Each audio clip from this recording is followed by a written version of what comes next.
Okay, I'm going to start making a more complicated bead now, just to see if I can. And I wanted to show you how I mix my colours for a seascape. So why not? I'll just see what I can do with this. I haven't made one of these for literally months, so I'm going to pick up the sky first, and I've got to have that a fairly sharp flame because white can get murky really easily. I've got to melt that down.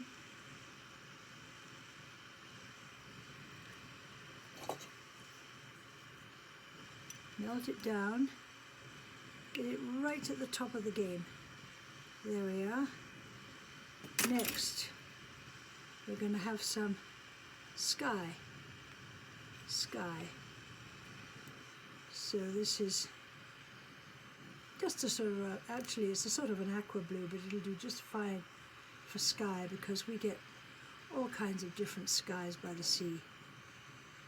Now I first started making this particular bead when I was living in France in the summer, and the sea would be just right outside the window. Hopefully I didn't capture any glass in the air in there. So here comes the sunset, nice rosy sunset. So we've got to keep mixing, keep everything warm, and keep stacking these colours. So there we go, stack and stack.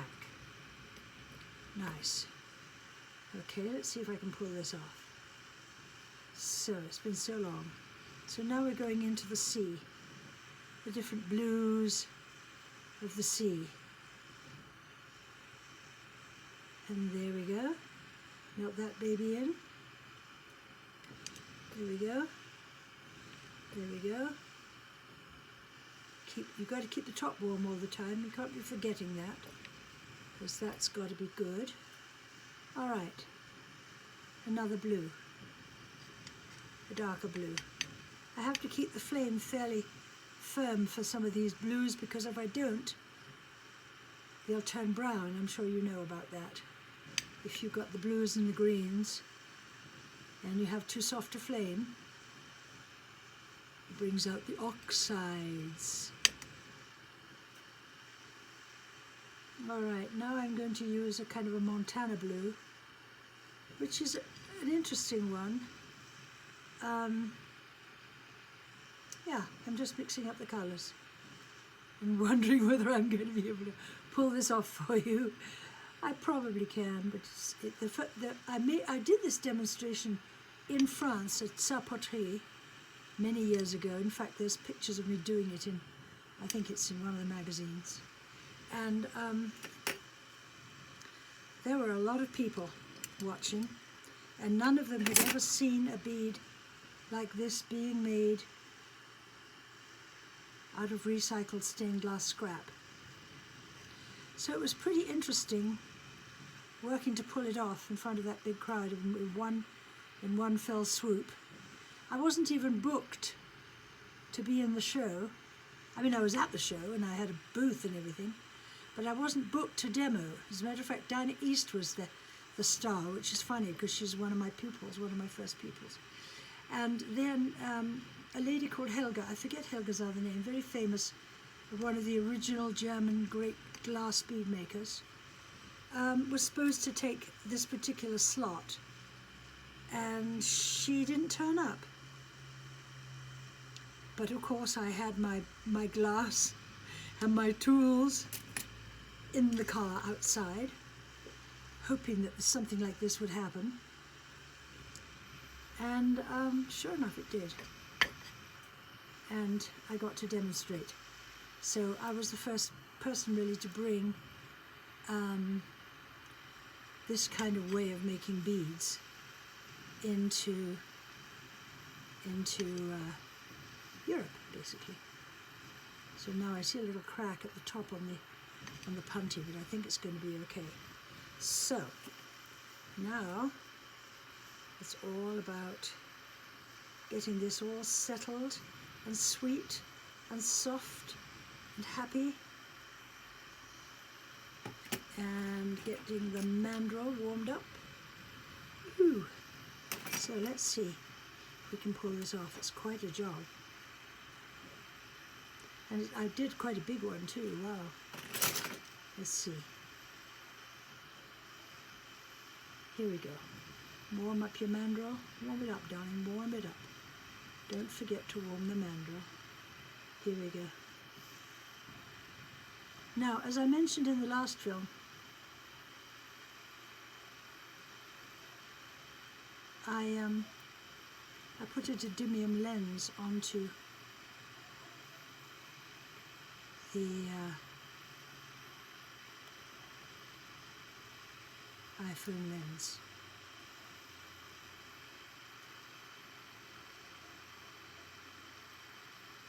Yeah, this is the time when you've got to kind of like do it right or not at all. So I've got that much, and I've got to add the sky here, so it may not all go on, but some of it will. Oh, come on, baby, come on, come on, come on, come on, come on, come on, come on. There we are. All right. So far, so good. Let's see. Of course, I don't have I'm going to have to leave for a moment and get a paddle. Shite. Okay, got a paddle. Oof, that was a near one. What are you going to do? You've got to keep going, right?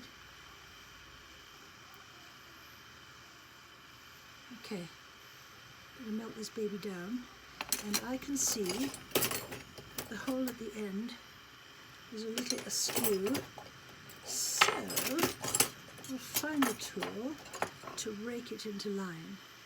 That's not the right one. Okay, come on everybody, let's go. I haven't actually worked at this torch for months.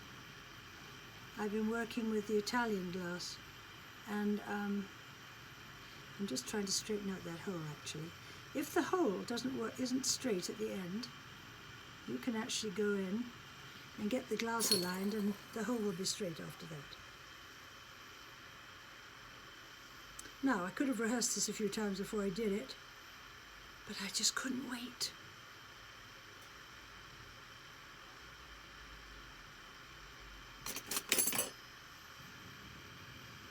So let's get this thing into shape.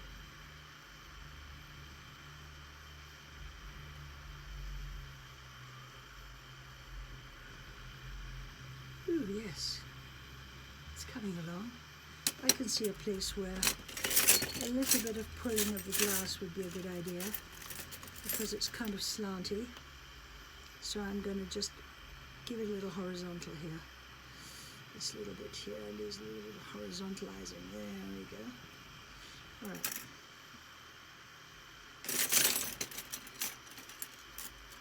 And I do fancy a little bit of sunshine in here, because this is just dichroic that I cut from a big sheet. I turned it into what I've turned it into, and that's just a whole other lesson. Okay, let's see what we can do here. Come on, baby, let's get going here.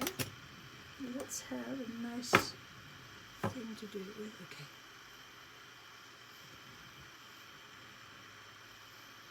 These are the moments when my lovely friend Josie Harrell is quiet and just gets on with it and knocks my socks off every time.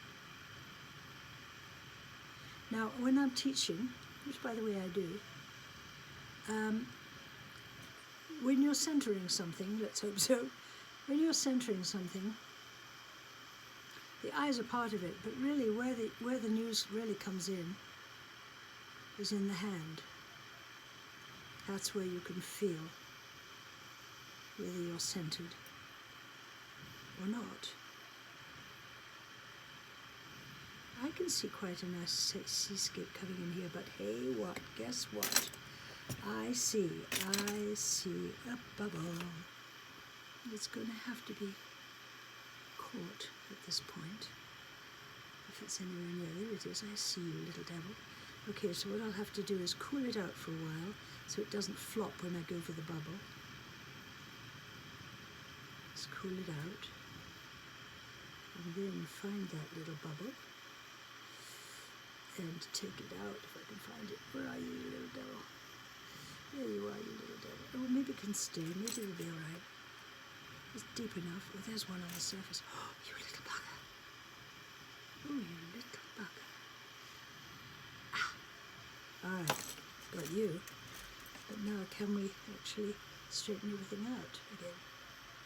I think so. I do see another one. We're going to have to deal with that one too. All right, so now comes the time for shaping this baby. And I'm going to do it with this. I don't know if I can show you. I guess maybe I can. Be a bit saucy to do it right here. But why not?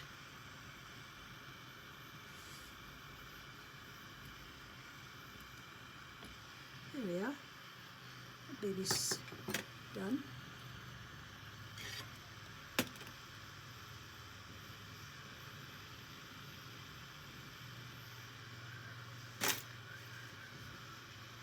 Silence is golden, golden. Yeah. It's going to be a fairly saucy seascape. Now I need to drag something else. Ah, the lens fell off the camera. That's interesting. The lens fell off the camera. So now you've got the bright flame now.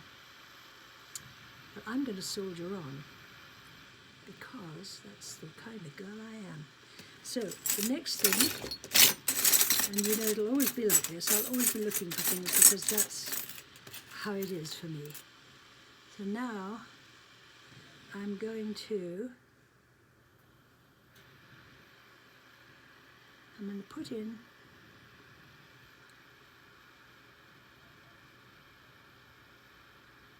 just want to drop that down a little bit there. There we go. Just drop it down a bit. Then I'm going to make a place for a shell. First I'm going to wait a little while it cools off and stabilizes. There we go. Then I'm going to take a place on the bead and make. You have to blow it. You have to blow it to get that skinny thing off. In other words, when you've got a clear little wand and you want to put it in and turn something, you put it in, you turn the glass, and then you blow it so that the little piece of glass is cool enough to break off. And now I'm going to find a shell, which is another whole game of making. Warm it up in the flame, pop it onto the bead,